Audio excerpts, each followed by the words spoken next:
Վաճառքի են հանվել տեղեր նախընտրական ցուցակում ՔՊ-ի կողմից։ Գնացուցակը հաստատված է վարչության կողմից եւ ունի հետեւյալ տեսք. եթե դու քայլառաստ ես ու քաղաքացիական պայմանագիր կուսակցության անդամ, ապա դու կվճարես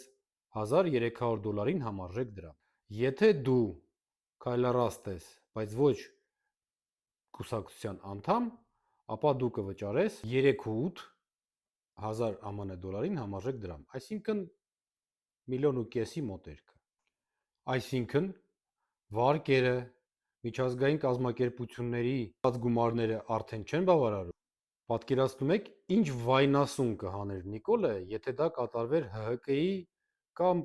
Քոչարյան Սերժի ժամանակ։ Արդյոք դա տեղ վաճառքը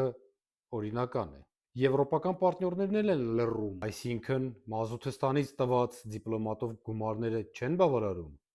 եւ Նիկոլը որոշել է ուղղակի կթել մարդկանց, ովքեր ուզում են այս կամ այն ձև մոտիկ լներ իր վախկոտ մարմնին։ Վերջի սոցիոլոգիական հարցումները ցույց են տվել, որ Նիկոլը եւ իր կուսակցությունը, այսինքն կառավարող ուժը եւ կառավարությունը ունեն ոչ ավել, ոչ պակաս, քան 6% գնահատական։ 6%։